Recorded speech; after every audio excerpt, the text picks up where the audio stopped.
Going from $0 to $20,000 a month in revenue on Amazon is definitely the hardest part about starting an online business. I'd say once you're at about $20,000 a month, going to $100,000 a month is much easier. So taking that into consideration, we know that going from $0 to $20,000 is the most important part to actually scaling your business far and beyond. In this video, I'm going to break down the 7 parts to actually taking your business from $0 to $20,000 a month selling on Amazon. I'm going to be bringing you guys weekly Amazon videos just like this one. And if you're new to selling on Amazon, this is the perfect video for you. These are going to be the 7 parts to actually taking your business from $0 to $20,000 a month. If you want to get there as quickly as possible, make sure you don't neglect a single one of these parts, especially the last one. The last one is what's going to take you from $20,000 to $100,000 a month. Our approach is going to be doing online arbitrage on Amazon. That is by far the easiest way for new beginners to begin selling on Amazon. And I know what you're thinking. Online arbitrage is dead. There's no way you can make 6 figures a year doing online arbitrage. Well, I urge you guys to go check out Instagram, go check out other sellers, myself included. There's hundreds of people out there doing hundreds of thousands of dollars in sales every single month just doing online arbitrage. So let's hop into part 1 of scaling your Amazon business from $0 to $20,000. Okay, for starters, we're going to need to go ahead and create an Amazon seller account. This is very easy to do. Just go to sell.amazon.com and go ahead and sign up. I will let you guys know the process is a little annoying, and sometimes you might have to even get on Zoom with someone from Amazon and show them your ID. Just prove that it's actually you trying to sell on Amazon. I highly recommend you guys go for the pro account. It's $40 a month. However, you will save $1 per every single unit you sell on Amazon. If you want to do $20,000 a month, you're going to sell way more than just 40 units. So already it's going to be worth it. You also get more buy box allocation, but just know if you guys are planning to actually scale your Amazon business, definitely go with the pro account. It is important. Part 2 to scaling on Amazon is actually finding the products to sell on Amazon. There are 2 tools I use personally to source my products on Amazon. The strategy I do is called reverse sourcing. The 2 tools you need for this is Keepa and SellerAmp. Keepa is $20 a month, SellerAmp is $20 a month. In total, you're paying $40 a month for software. So just know right now we're in at about $80 a month, including the Amazon Pro account and the 2 softwares. I have a previous video breaking down these 2 tools, but just a quick gist on both of them. Keepa is used to track the price history of a certain product. So before you can actually determine if you want to buy this product or not, you gotta make sure it's not on a price spike. This will help you guys avoid any potential price tanks on listings you may be looking to buy. Second is SellerAmp. This is used strictly as a convenience factor. It's so much easier to actually break in the costs and profits per each unit you sell. Again, that software is also in that video, so check that out if you guys want a more in-depth breakdown. But just know that those 2 tools are pretty much required for actually sourcing your inventory. Now that we got our Amazon seller account set up and we have the 2 tools we're going to need to source, we're going to go to part 3, which is actually the sourcing method that we're going to do for finding these products. What we're going to do is find a product on Amazon that's most likely found at some kind of online store such as Walmart or Target.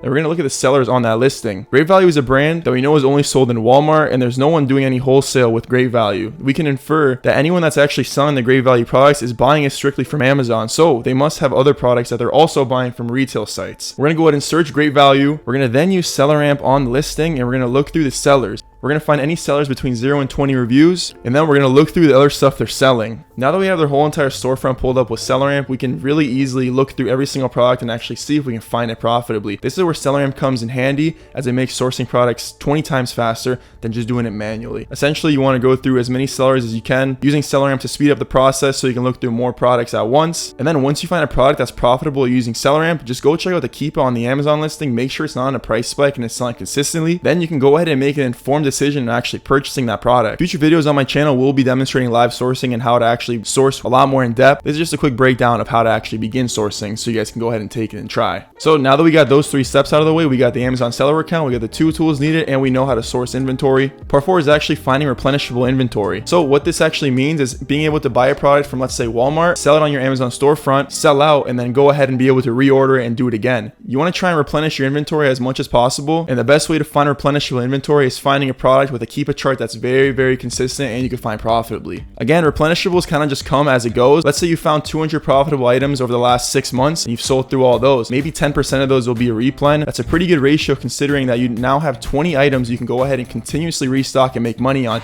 each and every single month. That's the power of a replenishable item. It took some effort at once, but now you're consistently making money off that effort. Keep that in mind when actually looking for products and testing them out. So you found a product profitably using SellerAmp and Keepa. Now you're going to go ahead and order that product to your house. Once that comes to your house, you're going to go ahead and prep it and send it off to Amazon and have them fulfill it for you. Amazon makes it extremely easy for us sellers to actually sell our inventory simply because we don't have to fulfill the orders ourselves. You can, however, do that if you'd like. This strategy is using fulfillment by Amazon FBA. This is just so much easier to scale. For example, let's say you sell 100 units a day. Either A, you box them up yourself and send them off, or Amazon does it for you. The clear-cut answer is definitely doing FBA. So again, once you get that product in, you're going to go ahead and go to Amazon and you're going to go ahead and create a shipment. You're going to add that product that you just found found, you're going to use the ASIN, you're going to go to your catalog, and you're going to add that product to your catalog. I will link a YouTube video in the description that helped me out on my first shipment, but just know the process really isn't too difficult, and once you actually send your first shipment in, it's going to be like clockwork. We now have an Amazon Pro account. We have the 2 tools needed to source inventory. We figured out how to source products through reverse sourcing, and about 10% of the total stuff we've sourced is now replenishable. We finally ordered the product to our house and we sent it off to Amazon. It's been 2 weeks. Your stuff still hasn't checked into Amazon. You still haven't sold through any of your stuff. It's actually part 6 of the whole process of selling on Amazon. Knowing that the transfer times on Amazon can take anywhere from 4 days to 2-3 months. Sometimes when you're sending stuff into Amazon, depending on what warehouse it's actually going to and what fulfillment center they're going to be sending it out to customers from, can take a great amount of time. For example, there's been times I've sent in packages and then 2 weeks later I send in another package. That package I sent out 2 weeks later checks in quicker than the one I sent out earlier. This just goes to show that it's really unpredictable and it's something you need to consider when selling on Amazon. And this brings me to my final point, which is number 7, which is actually forecasting your total sales.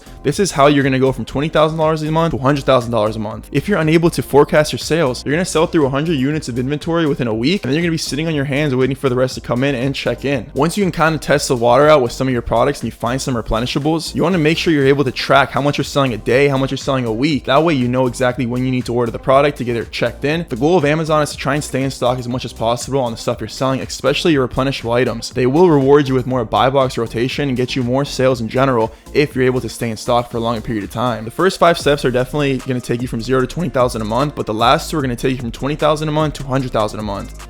I hope you guys all enjoyed this video, and I know exactly what you're thinking. You're like, okay, cool, makes sense, but I still don't know how to find products. Well, lucky for you guys, in 3 days, I'll be filming a live sourcing session so I can show you guys exactly how I'm going about finding these products. That video will clear up a lot of things for you. And if you guys don't want to miss out on that, don't forget to subscribe to my YouTube channel and hit the bell notification so you're notified when that drops. Again, I hope you guys all enjoy the rest of your week, and I'll see you guys on the next one. Peace.